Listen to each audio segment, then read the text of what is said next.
pessoal, muito boa noite. Gazeta Esportiva tá chegando, tá na tela com um show de informação, um show de opinião, um show de bom humor.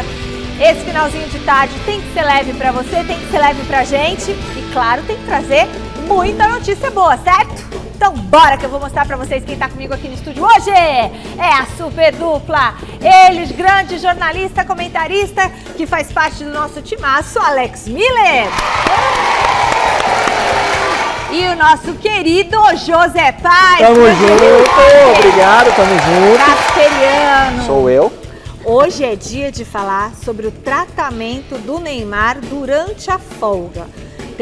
Quero entender esse tratamento. É tratamento mesmo ou é... Ah, tem imagem, porque muita gente questionou. Foi pro carnaval, não se tratou, por isso que não jogou. Porque o negócio do helicóptero, não sei se foi, se não foi, só sei que foi depois também do jogo, né?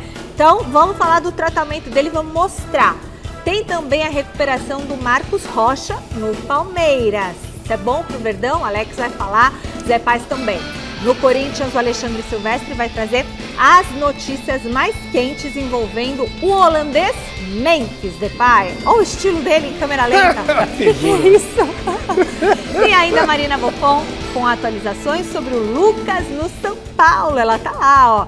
E hoje é dia de Momento Velocidade aqui no Gazeta Esportiva. Rodrigo França já tá chegando. Cadê ele? Ainda não chegou. Antes tem dicas pra vocês. De volta, pessoal, e a gente começa por aqui falando com o Thiago Salazar, da nossa redação de esportes. Boa noite, Salazar. O Neymar divulgou os treinos que ele está fazendo durante a folga, é isso? É isso, Michele. Boa noite para você, para todo mundo que está acompanhando o Gazeta Esportiva. Tá vendo? Vocês ficaram aí cornetando o Neymar só porque ele foi curtir o período de folga lá em Mangaratiba, na mansão dele no Rio de Janeiro. Mas dá uma olhada aí nas imagens que ele mesmo postou, ele com toda a equipe dele ali, a NR Sports e tudo mais. Neymar andando de bicicleta, fazendo fisioterapia, fazendo um trabalho físico, enfim, é um pouquinho do que a gente comentou ontem. Lá em Mangaratiba, o Neymar tem os profissionais que trabalham para ele, nem são profissionais do Santos, são profissionais, ele tem preparador físico, ele tem fisioterapeuta pessoal, particular, e lá ele também tem os equipamentos. Os equipamentos que são portáteis, que ele pode levar, e alguns que já ficam lá na mansão dele em Mangaratiba. Pois bem, depois de toda essa polêmica, o Neymar postou esse vídeo aí, fazendo o trabalho, mostrando que está em casa, está com a família, está curtindo o período de folga, mas também está tratando a sua lesão. Ele que foi cortado da convocação da seleção brasileira, volta a atuar, se estiver em condições, apenas no dia 30, quando o Santos vai estrear no Campeonato Brasileiro em São Januário, contra o Vasco. Agora eu quero saber dos colegas aí, tudo certo? Tudo bem o Neymar tratando lá em Mangaratiba? Ontem o pessoal ficou meio desconfiado, mas olha, em princípio, tá lá, tá trabalhando, tá fazendo o que precisa fazer, tá fazendo talvez o que ele fizesse no Refis, no CT Rei Pelé. Eu não duvido até do Neymar ter mais equipamentos mais modernos do que o Santos tem lá no CT Rei Pelé atualmente, porque a gente sabe que o próprio Neymar está ajudando o Santos a fazer uma grande reformulação no CT, na Vila Belmiro e tudo mais, para o CT, para o Santos passar por uma modernização que se faz necessária há um bom tempo, né, Michele? Tá certo, Salazar, só que não sei, né, se é muito profissional, ele não tá junto com a equipe, então, fazendo Michele, home office. Eu acho assim, o Neymar, ele é tratado de uma maneira diferente, só que eu acho que às vezes esse tratamento diferenciado passa um pouquinho do ponto, sabe? Ele faz parte de um elenco, faz parte de um grupo, de um time que treina todo dia para estrear no Campeonato Brasileiro. Duvido que todos os outros jogadores machucados podem ter a liberdade de ir para um outro lugar, ficar em casa. O Neymar tem condições para isso? Tem. O que o Salazar falou pode até ser verdade. Os equipamentos da casa do Neymar talvez sejam melhores do que os equipamentos do Santos. Mas não soa como algo assim de grupo, sabe? De equipe. Estou aqui na minha mansão, fazendo do jeito que eu quero, com os meus profissionais, e quando chega a hora de eu bater uma bola, eu vou lá, entro em campo. Então, assim, fica cada vez mais claro que o Neymar, a gente já sabia disso, mas isso fica escancarado, né? Que o Neymar manda no Santos, ainda mais com a presença do pai, sendo parceiro do clube para revitalizar o CT, as instalações. Então, assim, o Neymar é meio que um patrão, ao mesmo tempo é jogador, não deixa de ser um certo conflito de interesses, né? Eu tô com o Alex nessa boa noite para todo mundo. O Neymar hoje ele tá acima do Santos. E o Santos se colocou nessa situação também. O Neymar, a gente sabe que é um jogador de classe mundial, um extra classe, um craque de bola, tem uma história gigantesca no Santos, mas quando ele volta agora, ele está num patamar acima do Santos. Essa é que é a grande verdade. Não a instituição Santos, é lógico que é maior que o Neymar, mas nesse momento, no futebol, o Neymar, ele é maior que o Santos. E o torcedor fica bravo quando a gente comenta isso, e o Santos também ajuda, se coloca nessa situação. Eu não acho bacana isso também, ele ir lá treinar na casa dele, não tá junto com os companheiros, não me passa também, tô com o Alex nessa, um cara ser de grupo, assim, ele tá junto com o grupo. Eu não acho bacana não, entendo que ele deveria estar lá em Santos, no CT Rei Pelé, treinando com os jogadores do Santos. Ah, mas os equipamentos dele são melhores. Paciência, quando ele voltou para o Santos, ele sabia que os equipamentos do Santos não eram tão bons quanto da casa dele. Então, se ele está junto com o grupo, tem que estar junto com o grupo. E eu acho que até os próprios jogadores do Santos blindam muito também o Neymar, tem ele como ídolo, isso ajuda para que ele fique na casa dele também. Enfim, tem uma série de conflitos de interesses aí, na minha opinião. E é algo que não vai mudar, viu? Vai ser assim, e queiram ou não, vai ser assim. Bom, você aí de casa está mais do que convidado para ligar a TV aqui na TV Gazeta no domingo, 9 da noite, para conferir a festa, a super festa de 50 anos do nosso querido Mesa Redonda Futebol Debate. Vai ser uma cerimônia especial, imperdível, grandes nomes do jornalismo esportivo já estão confirmados, muitos convidados, então festança esse domingo, 9 da noite aqui no Mesa Redonda, ok? Todo mundo convidado. Amanhã tem Seleção Brasileira em campo contra a Colômbia, às 9h45, no estádio Mané Garrincha. O técnico Dorival Júnior falou sobre a escalação sem o atacante Neymar. Fica de olho. Com relação ao Neymar, é natural que montamos praticamente todo o trabalho em cima de um possível retorno desse jogador. Acabou não acontecendo por um problema e nós temos que respeitar isso, aguardando e na torcida para que ele se recupere rapidamente. No mais, eu acho que são opções que nós temos de uma mudança ou outra, buscando a melhor condição possível. Em 2 treinos nós temos que tentar definirmos aí o que será melhor para um jogo tão importante como o de amanhã. Beleza. Fala, Alex. O Dorival, acho que a mesma coisa que acontece com o Santos acontece com o Dorival, né? O Neymar vai ser o cara que, na hora que estiver jogando, não estiver machucado, quando for assim a semana de uma convocação e o Neymar não estiver no departamento médico, o Neymar vai ser chamado e quando chegar lá também deverá ter algumas regalias, também vai jogar onde ele quer, o tempo que ele quiser, na posição que ele quiser e com os companheiros de time que ele quiser. É capaz do Neymar escalar a seleção do Dorival Júnior quando ele estiver à disposição.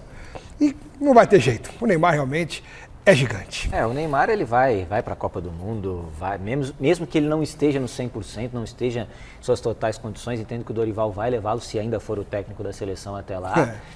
Cara, é isso, é a mesma coisa que o Alex disse bem, a mesma coisa que acontece no Santos é na seleção também. O Neymar, ele é o presidente da resenha, ele é o cara ali que é ídolo dos outros jogadores, então assim, você comparando, por exemplo, com a Argentina, o Messi também é ídolo dos outros jogadores, mas o Messi conquistou, o Neymar ainda não conquistou, então assim, tem essa diferença. E na seleção ele vai fazer o que quiser também, tô com o Alex nessa, é bem parecido com o Santos, viu, Michele? Mudanças na tabela do Campeonato Brasileiro, com a definição dos grupos e das datas dos primeiros jogos das competições continentais, a CBF realizou alguns ajustes na primeira rodada do Brasileirão. Olha só, o São Paulo, que faria a estreia no próximo domingo contra o Sport lá no Morumbi, teve o duelo antecipado para sábado, às 6h30 da noite. Já Palmeiras e Botafogo passou de sábado para domingo, às 4 da tarde, enquanto Corinthians e Bahia também foi do sábado para o domingo, mas às 8 da noite lá em Salvador.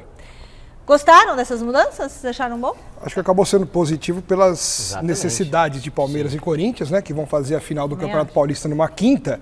Então alguma coisa tinha que acontecer. A única coisa que não poderia era manter a final para o dia 27 e a estreia dos dois para o dia 29. Então já que a estreia dos dois foi para domingo, ótimo. E para o São Paulo acabou calhando também. Não é que o São Paulo foi generoso e falou, tá bom, eu saio no domingo e vou para o sábado para ajudar na grade de programação das TVs, ajudar os meus arquirrivais. Não. É porque para o São Paulo é importante jogar no sábado, porque tem show no Morumbi, e eles têm que montar toda a estrutura de palco, e se jogasse no domingo, o São Paulo teria problemas. Como o jogo foi para o sábado, vai dar tempo do São Paulo jogar e o Morumbi se armar para o show que vai ter lá, que eu nem sei de que é, a banda coreana, sei lá quem que é, e depois estrear na Libertadores também no Morumbi. Então vai dar tempo de encaixar direitinho, tudo veio a calhar, então as mudanças foram ótimas para todos. Eu achei que nem iam acontecer essas mudanças por questões políticas, né? A gente sabe que o presidente Reinaldo, ele é oposição ao Edinaldo, enfim, CBF, aquela coisa toda, presidência, achei que ia ter um embate político ali de bastidor. Mas acabou prevaleceu todo o mundo bom se senso, conversou. acho. Exatamente, Eu um bom acho, sem dúvida. senso Bem legal. e pro bem do futebol, né? Claro. Seria essencial essa mudança e acabou acontecendo ainda bem. Ganha a gente, ganha o público, né? É. Chegou a hora do São Paulo. Marina Buffon tá em frente ao CT da Barra Funda para falar sobre o atacante Lucas. Boa noite, Mal. O craque do tricolor ainda tá machucado? Olá, Michele. Boa noite para você, para todo mundo que está acompanhando a gente aqui no Gazeta Esportiva. Pois é, o Lucas sentiu um trauma na perna direita, no joelho direito, durante a semifinal contra o Palmeiras, lá na segunda-feira, acabou sendo eliminado do Paulistão. Naquela ocasião, ele sentiu ainda nos acréscimos do primeiro tempo, mas jogou ali por 37 minutos da etapa final até ser substituído pelo Eric. E depois da partida, já com o São Paulo eliminado das semifinais, foram feitos exames ali, a gente não sabe a extensão desse trauma na perna direita, nem em quanto tempo ele vai estar disponível para o técnico Luiz Subeldia. No entanto, o que a gente sabe depois da segunda-feira, né, de clássico, de choque rei com o Palmeiras, na terça o São Paulo teve uma folga e na reapresentação, tanto ele quanto o Alan Franco, que teve um trauma no braço, não estiveram junto com os outros atletas ali para iniciar essa preparação para a estreia do Campeonato Brasileiro. Alan Franco voltou no dia seguinte, já está inclusive treinando, treinou ontem, treinou hoje aqui no CT da Barra Funda. O Lucas não. Como eu disse, não tem uma previsão de volta para ele, mas acaba acendendo um alerta aí para a gente saber se ele vai estar apto ou não a jogar essa estreia do Campeonato Brasileiro, como vocês estavam comentando, que foi antecipada para o dia 29, lá no estádio do Morumbi, um sábado, contra o Sport. Alan Franco já está disponível, a mesma coisa com o Luiz Gustavo, que quebrou, teve uma fratura no dedo do pé, já está disponível a jogar, está treinando normalmente, sem nenhuma restrição, mas o Lucas, portanto, tem essa luzinha aí que acende para saber se ele vai estar ou não 100% para esse início de Campeonato Brasileiro. E eu não sei se eu entendi errado ou não, né? O Alex Miller estava falando aí sobre a estreia do São Paulo na Libertadores. A estreia no dia 2 de abril vai ser fora, tá? Vai ser em Córdoba, na Argentina, contra o Tajeres. Aí só na segunda rodada da fase de grupos é que o São Paulo joga de fato no estádio do Morumbi. E fechando aqui o noticiário do São Paulo, além do Lucas Moura que a gente estava falando, o Carlos Belmonte, diretor de futebol do São Paulo, falou na segunda-feira, depois do sorteio dos grupos da Libertadores, que o Cédric Soares, lateral direito, deve renovar o seu contrato com o São Paulo. Ele fechou por apenas 3 meses inicialmente, mas tem uma cláusula de renovação automática. Essa cláusula, óbvio, pode ser recusada por ambas as partes ou uma das partes, mas não deve ser o caso. O Cédric Soares deve renovar esse contrato aí até o final do ano, tá certo? Volto com vocês. E aí, Zé? Eu entendo que o Lucas, ele é 50% do time do São Paulo. Quando ele não tá jogando bem, tá machucado, enfim, o São Paulo sofre muito. Tem outros bons jogadores, outros jogadores de qualidade. Você tem o Oscar, que foi contratado nessa temporada, bom jogador. Fez até um bom jogo contra o Palmeiras agora no Paulistão, na fase decisiva, mas o Lucas, ele é o motorzinho do time. É ele que dita o ritmo do time. E se ele não está bem, o São Paulo, consequentemente, não vai estar bem, porque, repito, é o principal jogador do time. Em relação ao Cédric, a gente sabia que isso ia acontecer, que ele ia renovar o contrato, né? Foi um contrato curto no primeiro momento, assim como foi o do Sabino recentemente também, mas ele vem sendo utilizado pelo Zubeldia e vai ter mais chances, vai renovar o contrato, como disse a Marina aí. É um cara que vai ser utilizado, até porque o São Paulo tem ali ele, o Igor Vinícius, liberou o Moreira, enfim, fez várias negociações, ele assumiu a posição e vai continuar sendo utilizado aí, Alex. Eu acho que a renovação é algo natural do Cédric até o fim do ano, esse bobear vai ser por mais tempo, porque foi um jogador que chegou, se enquadrou rapidamente no esquema, na estrutura, com os demais jogadores também, com os colegas ali. Então, deu certo, né? Deu liga, botou o Igor Vinícius no banco, jogou e deu conta do recado, né? Fez bem o seu papel e merecidamente para ele renovou até o final do ano. E o Lucas, claro que preocupa, né? O Lucas até agora não treinou com bola e como você disse, Zé Paz, o esteio desse time do São Paulo, é a base do setor ofensivo do São Paulo, impressionante com a idade que tem, o que ele corre, o que ele ajuda na marcação, o que ele recompõe e o que ele arma, o que ele cria, o que ele ataca, o que ele chuta, O Lucas ainda é jogador de nível de seleção brasileira. E o São Paulo depende demais do Lucas. Falam tanto do Estevão no Palmeiras, que é bola no Estevão e o resto, seja o que Deus quiser. O São Paulo não foge muito disso aí, não. Não foge muito disso, não. Porque é só pegar as atuações do São Paulo e os números, quando o Lucas está e quando o Lucas não está, a diferença que é. O nível do futebol muda muito quando ele está e quando ele não está. Então ele é preponderante para o São Paulo. E se tiver que ficar fora um jogo para não estourar, que fique na estreia e depois volte inteiro. Também não adianta, só porque é a estreia do campeonato, colocar o cara 70%, senão é capaz de o São Paulo se prejudicar ainda mais. Tomara que dê certo e que ele se recupere bem já para estrear no Brasileirão. O Lucas é um jogador de seleção, você tem razão. Ele e o Veiga deveriam ter mais chances. Jogadores que vêm fazendo a diferença em grandes clubes aqui do Brasil. O São Paulo também agora tem uma questão ali na lateral esquerda, né? O Wendel chegou, ele seria o titular absoluto, mas o Enzo, que foi colocado num primeiro momento, que também chegou nesse ano, foi bem, ficou na posição. Então o São Paulo ele tem um time bacana, mas é claro que o Lucas é o principal jogador e, repito, 50% falta banco. Muitos jogadores de São Paulo saíram do ano passado para cá. Falta banco, o elenco de São Paulo é curto. O São Caetano teve muito sucesso no início dos anos 2000 e agora disputa só a 4ª divisão do futebol estadual sem presença no cenário brasileiro. O José Paz visitou o Anacleto Campanella e acompanhou de perto como que o Azulão luta para voltar à época de glórias. Vamos conferir essa reportagem. Vai acabar, perdeu a bola, acabou! Campeão, o Azulão, campeão! Essas imagens aí, sem dúvida alguma, dão uma saudade danada no torcedor do São Caetano. O ano era 2004. Depois dos vice-campeonatos na Libertadores em 2002 e nos Brasileiros de 2000 e 2001, o São Caetano, enfim, conquistava um título relevante no futebol. O Paulistão veio para marcar uma época de ouro do clube em que tudo era azul por aqui. Pela organização, pelo trabalho, já estava merecendo um título. Nós demos a volta por cima. Nós sabíamos que um dia ia vir se a gente continuasse o trabalho que a gente vinha mantendo.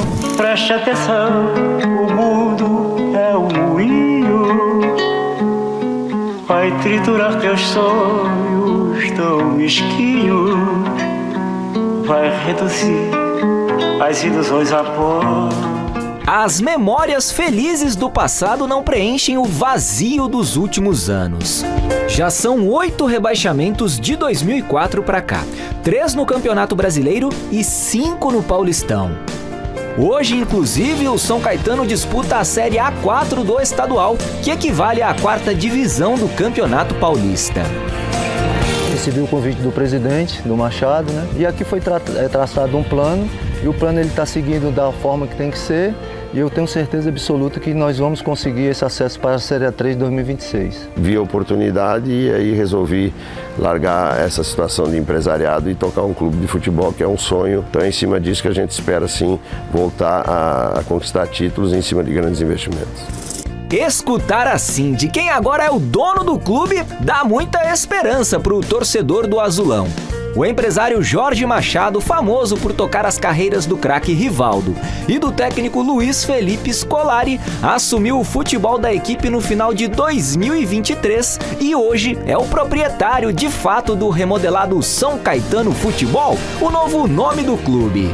O clube estava muito endividado, conseguimos através do jurídico do Dr. Álvaro Barbosa deferir a recuperação judicial, a dívida é grande, ela está sendo negociada. A ideia do presidente Jorge Machado é recolocar o São Caetano na Série A1 do Campeonato Paulista em até 3 anos. Um objetivo grande, eu diria um sonho gigantesco, do tamanho da história do Azulão. A bola passando, vem a batida pro meio, vem o toque! Classificadíssimo para a fase final do Paulistão e, claro, ainda vivo na luta pelo acesso, o São Caetano já pensa, por que não, num futuro ainda mais distante, as divisões de elite do Campeonato Brasileiro. Naturalmente é um plano de 4 a 5 anos, né? Para você conseguir matematicamente chegar nessas divisões. Vamos devagar, passo a passo, fazendo com que cada passo seja feito de uma maneira firme, né, para que o projeto não fique no meio de caminho, que os objetivos finais sejam alcançados. Por enquanto, o homem-gol da equipe atende pelo nome de Fábio Azevedo. Aos 26 aninhos, ele é um dos 5 jogadores do time acima dos 23 anos, o limite permitido pela regra na Série A4, e o artilheiro do Azulão na temporada com 10 gols marcados. A minha história é que eu vim fazer um amistoso, eu jogava na Várzea, né, antes de vir pra cá, aí eu fiz uma boa partida, o Machado acabou gostando da minha partida e acabei vindo pra cá com o convite dele. E se tem uma coisa que a torcida do São Caetano tá mais do que convidada a fazer, é sonhar com as voltas que o mundo da bola dá para ver o time de novo brilhando no futebol brasileiro. O mundo dá voltas, não posso mais parar, é só correr atrás, nem tudo mudou. Nossa, Michele, que matéria maravilhosa. Lindo, Parabéns, Zé. pai. Obrigado, Parabéns. obrigado. De verdade. Obrigado. O Zé faz poesia, né? Tá, eu fiquei até emocionado porque essa época de ouro do São Caetano, Eu lembro. eu cobri o dia a dia pela Rádio Bandeirantes como repórter, todas as finais, eu ficava ali no Anacleto, eu fiz amizade com todo mundo do São Caetano naquela época, e eu fiquei muito triste quando o São Caetano sumiu praticamente do cenário, né? E essa matéria, resgatando esse passado e mostrando o presente, quem sabe sonhando com um futuro melhor, realmente tocou o coração de quem gosta de futebol, quem acompanha o São Caetano. Parabéns, foi muito legal. A gente torce muito pelo São Caetano, né? Eu particularmente vivi quando eu era criança, o São Caetano estava muito bem, né? A gente tem muitas histórias aí de quem acompanhou, enfim. E ver o São Caetano tentando se recuperar na figura do presidente Jorge Machado, um abraço para ele. Assim, a gente fica esperançoso, porque é um time que tem tradição aqui em São Paulo. É um time que é muito conhecido aqui em São Paulo. Todo mundo aí que gosta de futebol conhece as histórias do São Caetano. O Brasil passou a torcer pro São Caetano quando chegou nas finais, da né? Libertadores, Simpático, enfim, né? Um time simpático, uma cidade simpática também, muito aprazível, legal demais. Então assim, tomara que o São Caetano volte, porque também é uma potência aqui do nosso estado e do nosso futebol brasileiro, por que não? Então eu torço muito para que o São Caetano volte e dê alegrias pro pessoal lá da cidade também, viu, Michele? É verdade. Olha, chegou a hora do Momento Velocidade com o Rodrigo França. Pode rodar a vinheta. Momento Velocidade. Muito boa noite, Rodrigo. Você tá bem? Como é que foi a cobertura da Fórmula 1? Boa noite, Michele, Zé Paz, Alex, todo mundo que está assistindo aqui. Olha, foi intenso. Cheguei ontem, né? Dei uma dormidinha e já vim para cá, né? Porque lá seriam 4 da manhã agora, né? Nossa. Mas foi muito legal, porque a Fórmula 1 mostrou em Melbourne, Michele, que tem tudo para fazer uma das temporadas mais emocionantes dos últimos anos.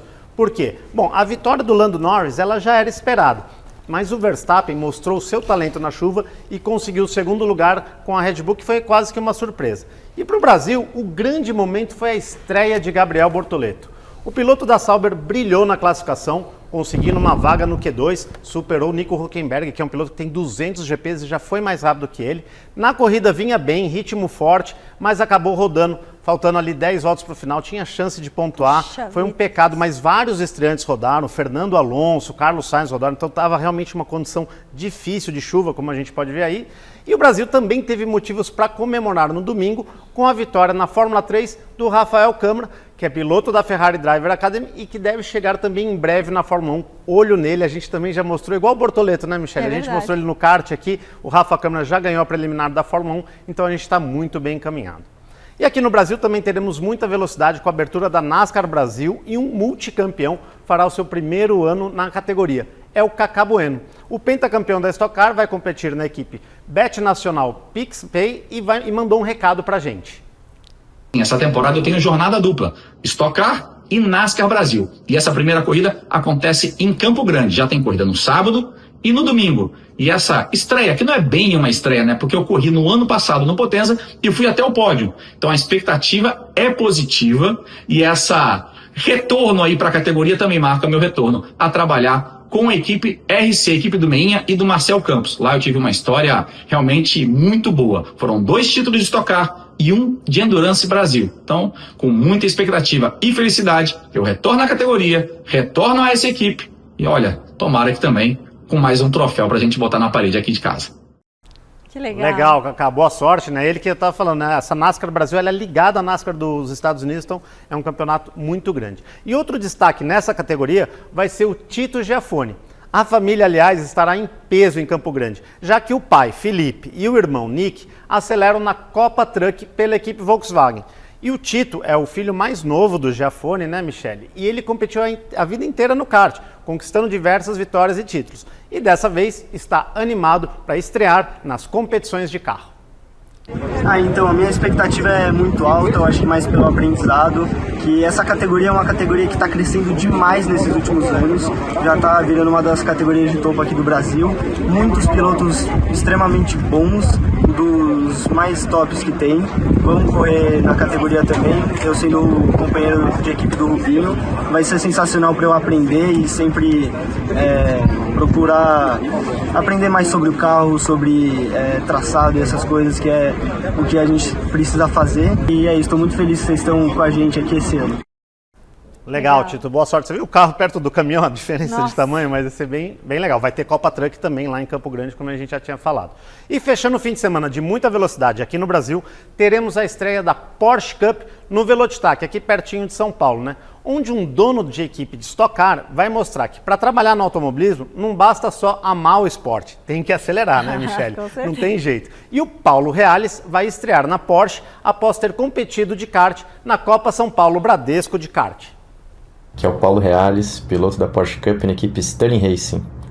Depois de alguns anos aí no kart profissional, vou fazer minha estreia na categoria, que já revelou aí grandes talentos para o automobilismo brasileiro, inclusive para a Stock Car. Essa mesma Stock Car que eu também tenho a honra de ser um dos proprietários da equipe Car Racing KTF, que também estreia na categoria nesse ano com 4 pilotos. Então esse ano eu vou fazer aí 2 funções, né? Parte dono de equipe e outra parte como piloto acelerando. Está sendo muito especial essa temporada para mim, espero apresentar um bom desenvolvimento e para isso conto com a torcida de vocês. Muito legal. Legal, Paulo. Empresário, né? E agora piloto também. Já bati roda com ele lá na Copa São Paulo, né? Só que agora na Porsche ele está em outro nível, né? Outro nível, hein, vamos ver, vamos ficar de olho. E nesse domingo, Michele, a gente vai mostrar os bastidores lá da minha cobertura em Melbourne, na Austrália, né? Da Fórmula 1, e os resultados da Copa São Paulo Bradesco de kart no Momento Velocidade em 2 horários, 11 da manhã e 11 da noite, depois de vocês no Mesa Redonda, Michele. Beleza, Rô, e a gente te espera na nossa festa de 55 anos aqui do Mesa Redonda. Estarei aqui. Esse Eu domingo. moro pertinho, né? Você sabe. Então sei. já venho aqui, já vou. Posso até, não preciso tomar, posso tomar todas. Não posso, Pode tomar não vou todos, pegar vai ter carro. champanhe, vai ter tudo, tá bom? Você volta a pé. Fechado, boa. Obrigada, Rô. Até Beijo mais. grande Tchau, pra tchau. você. Momento Velocidade domingo em 2 horários, às 11 da manhã e às 11 da noite. Uhul! Bom, vamos falar de Corinthians na Gazeta Esportiva? O Alexandre Silvestre está no Parque São Jorge com as novidades do Timão. Boa noite, Silver. E aí, Michele, tudo bem? Um beijo pra você, querida, amigos e inimigos e simpatizantes. Eu tô aqui na porta da Fazendinha, trânsito travado na entrada e na saída do clube por conta de alguns eventos que estão rolando lá no fundo, no salão da sede social. Está acontecendo uma festa de formatura, movimentação grande, tinha uma fila enorme aqui, que já diminuiu bastante. E na parte interna do Parque São Jorge, tivemos hoje o velório do ex-jogador saudoso Vlamir Marques, jogador de basquete, que defendeu com muita honra e competência as cores da seleção brasileira e também por praticamente uma década as cores do Alvinegro aqui do Parque São Jorge. Empresta o nome ao ginásio do estádio, tem busto do estádio não, aqui do clube, tem busto aqui também na sede social do Corinthians. De novo, os nossos sentimentos à família do Vlamir Marques. Falando agora de futebol, Corinthians que está de folga, o elenco ganhou mais um diazinho livre, retorna às atividades amanhã no CT Joaquim Grava para iniciar esse período de preparação para a grande decisão do Campeonato Paulista, carimbada, marcada para o dia 27, quinta-feira da próxima semana. Presidente Reinaldo Carneiro Bastos, da FPF, da Federação Paulista, me confirmou informou por celular que não tem conversa. O jogo vai ser mesmo na quinta, dia 27, 9h35. E aí para vocês agora, então, a sequência de uma nova maratona de jogos. O Corinthians, que já veio de uma maratona com partidas de pré-libertadores, fases 2 e 3 e de volta, quartas de final do Campeonato Paulista, semifinal e o primeiro jogo da decisão, vitória sobre o Palmeiras no Allianz Parque. O Corinthians vai ter uma pegada pesada de pelo menos 3 jogos. O primeiro super decisivo, dias 27, Neoquímica Arena, o jogo da volta. Repito, quinta-feira da próxima semana, 9h35, vale o título. Corinthians joga pelo empate. Depois o Corinthians estreia no Campeonato Brasileiro, no final de semana. A CBF adiou do sábado para o domingo. Então, dia 30, domingo, Corinthians vai até Salvador enfrentar às 8 da noite o Bahia. Esse adiamento dá um respiro a mais para o Corinthians poder sair do jogo contra o Palmeiras e se preparar para estrear no Brasileirão. E na sequência, no dia 2, uma quarta-feira, o Timão estreia na Copa Sul-Americana, fase de grupos, recebe na Neoquímica Arena o Huracán da Argentina, num horário terrível para o torcedor, 19 horas às 7 da noite, complicado sair do trabalho, ainda bem que tem metrô, tem trem, mas mesmo assim vai ser difícil o torcedor chegar para ver pelo menos parte do início desse jogo de estreia do Corinthians na Copa Sul-Americana. Já já eu volto para falar da preparação do Corinthians para o derby decisivo do Paulistão e para esclarecer alguns pontos que eu deixei no ar para vocês ontem aí na bancada a respeito desse contrato do Memphis Depay, com bônus, quem paga o quê, é o Corinthians, é o patrocinador master, é um pouquinho de tudo isso aí, os esclarecimentos em instantes para a nação corintiana. Até já. Legal, Silvestre. Fala, Alex. Bom, o Corinthians, com tudo isso, aliás, tô curioso para saber o que o Silvestre vai falar do Depay, porque eu acompanhei o que ele disse ontem aqui no programa. Eu também. Né? E eu tô curioso para saber o que ele vai falar a respeito da premiação do Memphis Depay.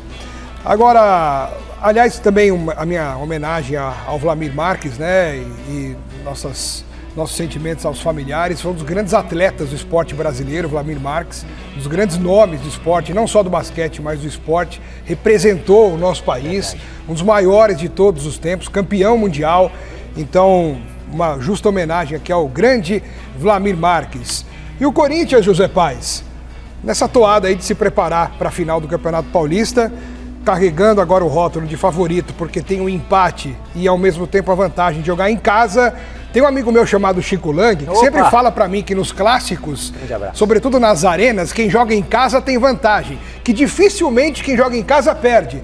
Como aconteceu de quem jogou em casa perder, no caso, o Palmeiras... 2018? Não, e agora, não. Perdeu o primeiro jogo, perdeu em casa. Não é sempre que isso acontece. É verdade. Então, nessa teoria do nosso Chico Lang, dificilmente o Corinthians deixará escapar o Chico o título. Com uma teoria pró-Corinthians, não consigo imaginar.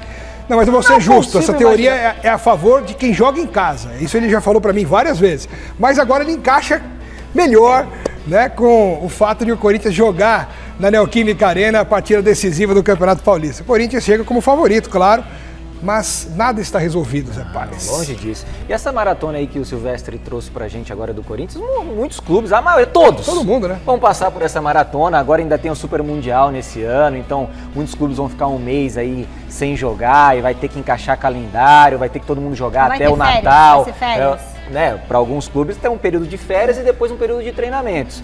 Mas é até o Papai Noel chegar que vai ter jogo, gente. Não vai ter jeito, é muito jogo esse ano que vem também, tem Copa do Mundo e os clubes têm que se adequar. E eu tenho uma história com o Wlamir, porque ele participou, para minha alegria, do meu TCC aqui na CASP. É mesmo? Nossa, que legal. É verdade, em 2012, quando eu me formei, a gente fez um documentário sobre a volta da Seleção Brasileira de Basquete a uma Olimpíada, naquela ocasião em Londres, 2012, e ele foi o primeiro que deu uma entrevista pra gente, eu fui na casa dele. Ai, que legal. Foi um momento muito marcante, assim, então um beijo para todos os familiares do Wlamir, um grande cara, um grande esportista. Bora agora falar de Palmeiras, José Paes. Quer dizer que o Marcos Rocha agora é problema para a final contra o Corinthians? Peraí, ele não tá se recuperando? Não, o Marcos Rocha ele se machuca no primeiro jogo da final, né? Ele tem uma lesão no posterior da coxa esquerda, tem que sair logo no primeiro tempo ali com 20 minutos de jogo, é substituído pelo Mike, tá em tratamento lá na academia de futebol do Palmeiras, com todo o núcleo de saúde e performance do Palmeiras e, pelo que a gente pôde apurar, uma lesão de grau 1, então tem alguns dias aí até a final. O Palmeiras se representou hoje aí visando essa final lá na Neoquímica Arena, então a expectativa é de que ele fique em tratamento e aí a gente vai ver se lá na frente ele vai ter condições de jogo ou não, mas está no tratamento intensivo para quem sabe ser reforço aí desse time do Abel para esse jogo. E o Maurício que teve um problema no ombro, O momento da lesão é esse, é, né? Exatamente. Foi aí, né? Ele sente ali, aí ele já tem que sair, enfim. O Mike entra no lugar dele, ele estava até com a braçadeira de capitão. Pra mim né? ele tá fora, viu, Paz? É. Pra mim ele tá fora. Mas tá no tratamento, né? Tá no papel dele. Que tá em tratamento, tá, no mas papel dele. não dá tempo em uma semana pra lesão muscular. E o Mike tem jogado bem. Eu entendo que o Mike hoje ele dá mais ao Palmeiras do que o Marcos Rocha, que tem uma carreira gigantesca, vários títulos de Libertadores, uma carreira importante no próprio Palmeiras, mas o Mike também é um jogador importante, entendo que ele pode suprir muito bem. Agora, o Maurício voltou, tá na transição física, teve um problema no ombro, já tá recuperado, tá entregue ao departamento físico do Palmeiras, e esse sim pode ser um reforço importante, porque quando se machuca, ele vinha jogando muito bem. Se machucou no derby. Gols, exatamente. No Fez derby. o gol do jogo e se machucou na Logo sequência. nos primeiros minutos ali, enfim. É um jogador que tem 5 gols no Campeonato Paulista, estava jogando demais. Pode ser um bom ativo aí pro Abel nesse jogo, Alex. Além do Paulinho, né? Quer dizer, que Paulinho também tá trabalhando, né? E tá trabalhando com bola e já disse aqui no programa, não me surpreenderia se ele aparecesse no banco de reserva. Eu acho que, disso tudo que o Zé Paz informou, eu acho que o Marcos Rocha tá fora, o Mike vai jogar, e o Paulinho e o Maurício vão ficar no banco. Acho que essa vai ser... É por aí. E eu não duvido se o Abel tentar fazer uma mudança tática no Palmeiras para esse jogo. Tirar o Veiga, por exemplo? Não, tirar o Veiga jamais. Nem o Estevão. Não, imagina. A mudança é no Facundo. A mudança é no Facundo. O que eu acho que ele pode fazer, como ele na coletiva falou que o Palmeiras perdeu o jogo no meio campo, o que eu acho que ele pode fazer, tirar o Facundo e colocar o Aníbal Moreno. Aí ele fortalece a marcação junto com o Emiliano e adianta o Richard Rios, que pode também ajudar a marcar, mas fica mais livre para atacar como ele gosta junto com o Veiga. E aí ele joga com 2 atacantes, o Estevão e o Vitor Roque. É uma possibilidade? Eu acho que é, porque ele tem que fazer alguma coisa para ganhar esse jogo. De repente, se ganhar o meio-campo, ele pode ter a chance de atacar com a qualidade do Veiga, se voltar a mostrar. O Vitor Roque que quer arrebentar nesse seu início, e o Estevão que precisa decidir também num clássico, porque até hoje 10 clássicos, nenhum gol.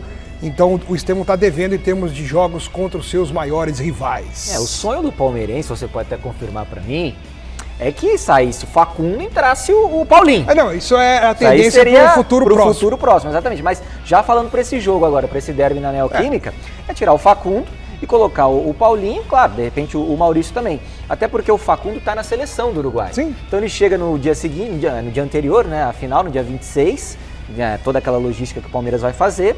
E de repente, por que não sonhar com uma entrada do Paulinho no segundo tempo? Jogador importantíssimo no Galo no ano passado. Eu acho que o Paulinho entra se o Palmeiras precisar do gol. Se o Palmeiras estiver empatando o jogo, até perdendo, ele vai botar Paulinho, vai botar Maurício, aí ele vai lançar a mão do que ele tem ali. Exatamente, é isso aí. Bom, hoje a gente estreia mais um quadro, um novo quadro aqui no Gazeta Esportiva. Adoro quadros novos. E o quadro é Qual é a Nota? Qual é a música? Não, é qual é a nota, José Paz? 7 notas. Então vamos lá. A nossa produção selecionou 7 perguntas variadas de futebol. Eu e os comentaristas vamos avaliar de 0 a 10 qual é a chance de acontecer, tá? Tem que dar nota. Bom 0, quadro 1, esse, hein? 2, 3. Bom quadro. E ó a ideia de quem veio, ó, o quadro. Então vamos lá. De 0 a 10, qual é a chance do Brasil conquistar a Copa do ano que vem, a Copa do Mundo do ano que vem? Nossa. Alex. 6. Nota 6. E você, Zé? Olha, eu já disse aqui no programa que eu acho que o Brasil vai ser campeão. Mas agora uma análise mais fria, mais técnica. Então é nota 10 se você acha isso. Não, mas agora eu vou analisar com a razão. Pegando em conta os outros adversários, eu diria que é um 7. Sério? 7. Pra mim é nota 6. 6? Pra mim, 6, assim, é a média, né? Sendo que média é 6. Primeiro tem que ver se vai pra Copa, né? Então, assim, mas é 6, quase 5. Mas vai, dando, hein? Peraí. Bom, vamos continuar. De 0 a 10, quanto o Vitor Roque vai dar certo no Palmeiras? Alex? Eu dou, nesse momento, nota 8. Vitor Roque? porque não é uma promessa. Ele fez 2 jogos e tá num processo de adaptação, desenvolvimento, jogou bem, entrosamento. Tá se movimentando, né? Mas não posso dar 10, porque 10 seria uma certeza absoluta. Eu acho que ninguém tem certeza absoluta de nada. Né? E o Vitor Roque também não é o Evair, não é o Pelé, não é o Ademir da Guia. Então é o Vitor Roque chegando, um jovem, para se adaptar a um novo time, um gigante.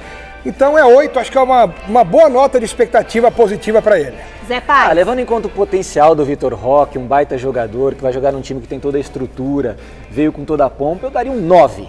Eu ia falar 9 também, porque foi uma contratação nota 10. Foi. Então, contratação nota 10, perfeito. Contratação nota 10. Então, para tirar um pouco da pressão, Vitor Roque, esperamos que você seja um nota 9 ali.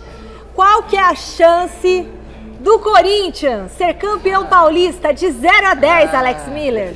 Perfeitamente. Aí é como se você perguntasse quantos por cento de chance você acha que o Corinthians tem de ser campeão. Eu acho que... Mas o quadro é de 0 a 10. Então, aí vamos adaptar a porcentagem ao 0 a 10, né? 7. 7, e você, Zé? Eu vou ficar com 6,5. Não, é 6, Zé. Pode meio? Não, pode meio não, é 6, é nota cheia. Não. Quer desfile de escola de samba? Nota 9,9. Não pode 9. Não. 6. Nota 6.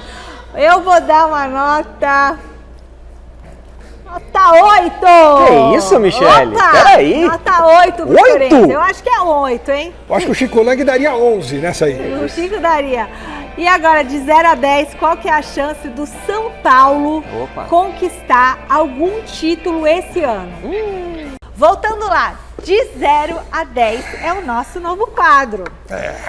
E a pergunta é, de 0 a 10, qual é a chance do São Paulo conquistar algum título esse ano? E o São Paulo está concorrendo ao Brasileirão, São Paulo está na Sula, não, está na Libertadores e só. Copa do Brasil. E Copa do Brasil. São 3, porque o Paulistão já foi. Então, Brasileirão, acho que não dá. Libertadores. Difícil. E Copa do Brasil. Alex Miller. 2. 2? Eu acho. Porque na Libertadores é muito difícil. Não, se eu falasse 0, eu falaria que não tem nenhuma chance de ganhar nada. E futebol? E futebol é futebol, e Copa do Brasil, a gente sabe que nem sempre quem tá bem chega. Então assim, para não ser 0, eu vou falar 2. E você, Zé? São 3 campeonatos. Nota 5. Também 5? Eu ia falar 5. Você tá empolgado com São Paulo, hein? Eu ia falar uma nota 5 pro São Paulo. É que de repente numa Copa do Brasil, isso, pega um chaveamento. Tudo bem. E aí você vai avançando, consegue lá na frente. Pensa igual, mas coloca a nota diferente. Assim, Libertadores e Brasileirão é mais difícil mesmo. É isso, eu acho que a grande chance do São Paulo é na Copa do Brasil esse ano. Eu acho também. Tá? De 0 a 10, quanto a seleção brasileira precisa do Neymar? E agora, Alex? Posso ser sincero? Pode. 10. Sério, Alex? Eu acho. Mas precisa do Neymar, tipo... Jogando, né? Jogando ou o Neymar e o pacote também? Não, o pacote infelizmente vai junto. O pacote tá junto. Mas eu tô pensando nisso. Mesmo assim, eu acho que o Neymar, se não tiver machucado, em campo ele ainda é necessário. E aí, Zé? 10. 10 também? 10. Concordo com o Alex. Se ele tiver minimamente condição, ele vai ser convocado. E ele ainda é o último grande jogador que esse país produziu.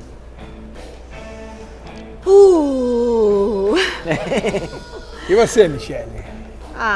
10? 9, né? Tá bom. Nota 9. Mas 10, assim, né? Eu acho que ninguém é também... Mas, assim, realmente, ele faz a diferença em campo. É muito fácil. A gente falou agora há pouco qual é a chance do Brasil ser campeão ano que vem. Aí você pergunta, com o Neymar em campo, o Brasil tem chance maior de ser campeão ou menor? Mas é que nas outras Copas ele não... Porque ele acabou machucando, Não. Quem disse o jogo que que o Brasil foi eliminado na última Copa, ele arrebentou e fez o gol. E você imaginar um quarteto com o Neymar, o Vini Júnior, o Rafinha, o Rodrigo, são bons jogadores, grandes jogadores, eu diria, e o Neymar é o último grande gênio que a gente teve. Eu acho também. Seria um 10 aí. Bom, de 0 a 10, qual é a chance de algum brasileiro vencer a Libertadores? Essa é boa. Lembrando que nós temos disputando a Libertadores. Vamos lá. Palmeiras. Positivo. São Paulo. Flamengo e Botafogo. E tem mais um, né? Bahia e... Não. Internacional. Grêmio... Não, o Grêmio tá na Sul-Americana. Fortaleza. São 7 times. Qual é a chance de ter um brasileiro campeão da Libertadores de 0 a 10, Alex? Até pegando um apanhado dos últimos anos, eu diria que 9. Eu acho que o futebol brasileiro hoje... o seu Alejandro Domingues. Tem 7. Vocês precisam do Brasil, Alejandro Domingues. Vocês dependem do Brasil, tá? 9. 10 seria ter certeza absoluta. Então 9 também, tô com o Alex nessa. Os times brasileiros economicamente são muito mais fortes que os demais. Você tem ali um River Plate que pode de repente fazer frente, mas os brasileiros estão muito acima, então dou um 9. Eu dou nota 10. Brasil vai na Libertadores. Porque quem não tem tradição na Libertadores é o seu time. É o seu time. Sabe quem tá ali atrás? Tá o Chico Lang. Corinthians na Libertadores. Na Libertadores o acesso é negado, Chico, não tem jeito. Vamos combinar que esse ano foi uma negação. O dedão, pá! Eu esperava muito mais do Coringão esse ano. E de 0 a 10, qual é a nota do trabalho do Felipe Luiz no Flamengo? É 10. Ué, já... O que você acha? 10 é uma coisa assim que é a perfeição atualmente, Então, o Flamengo, desde que ele assumiu, o Flamengo foi campeão de tudo ou não? Foi campeão da Copa do Brasil, da Supercopa e agora do Carioca. 3 títulos aí desde que ele assumiu no ano passado. E menos de um ano? 3 títulos em menos de um ano? Vai falar dado pra você, ó, pra te ajudar na sua nota. Ele tem uma derrota no Flamengo e 3 títulos. Que nota 10, né? Pra mim é nota 10, E pra nota você? 10, infelizmente. Infelizmente, nota 10. Mas agora explica porque infelizmente. Porque aqui a gente torce pro outro time, né? É vascaíno, ele pode falar. Não tem problema, não. Bom, agora eu vou chamar, sabe quem? Que vai voltar aqui pra nossa conversa? O Alexandre Silvestre. Nota 10 para Alexandre Silvestre. Esse é nota 10. Ele é que nota, Pacheco? 10. Que nota? Ô, Silvestre? Nota 10. Beleza. E esse quadro, que nota você achou, Pacheco? Que nota você achou? Nota 10. Boa, Silvestre, agora é sobre o atacante Memphis Depay. Tem atualização na situação do jogador, Silver? Ele já está na seleção da Holanda, se apresentando para a Liga das Nações. Será titular amanhã no jogo de ida do mata-mata de quartas de final contra a Espanha. Esse primeiro jogo é na casa da Holanda. Depois tem o jogo da volta na Espanha dia 23, vai dar tempo tranquilamente para ele retornar para o Brasil, num avião, tranquilão, recebendo remedinho na boca, comidinha, descansando, choquezinho nos músculos, tá? Ele vai ter tempo ainda de se preparar aqui com os jogadores para o jogo da grande decisão do Campeonato Paulista, que é dia 27 contra o Palmeiras na Neoquímica Arena. O contrato de Memphis Depay, na verdade não é só um contrato, são vários contratos. Tem contrato de salário, contrato de imagem, contrato de premiação, de bônus alcançados, esse tipo de coisa. Mas vamos, para facilitar o entendimento, imaginar que é um contrato com vigência de 2 anos. Ele pode receber nesses 2 anos de 80 milhões de reais até 120 milhões de reais, dependendo da participação dele em jogos, das participações diretas em gols, dos bônus, partidas como titular, convocação para a seleção holandesa, esse tipo de coisa. Então ele vai receber no mínimo 80 milhões, no máximo aproximadamente 120 milhões. Tudo isso em 2 anos. O que é responsabilidade do Corinthians? Tudo menos o presente do principal patrocinador, que estampa a marca na parte central da camisa, na área mais nobre da camisa corintiana, que é a Esportes da Sorte. A Esportes da Sorte deu em tese um presente nessa contratação do Memphis, que é o valor de 57 milhões de reais. Então, vamos supor, vamos arredondar o número. O Memphis, no final dos 2 anos, faturou 100 milhões. 57 milhões, quem paga? A patrocinadora master do Corinthians. O restante, me ajudem aí, 47 milhões pela minha conta, né? É o Corinthians. Detalhe, livre de impostos. Quem banca os impostos é o Corinthians.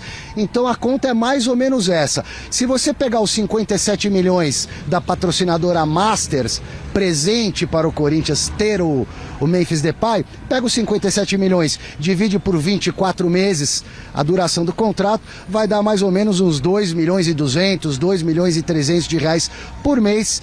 Aí você desconta do salário dele, o restante quem banca é o Corinthians. Arredondando, a conta é essa, Michele.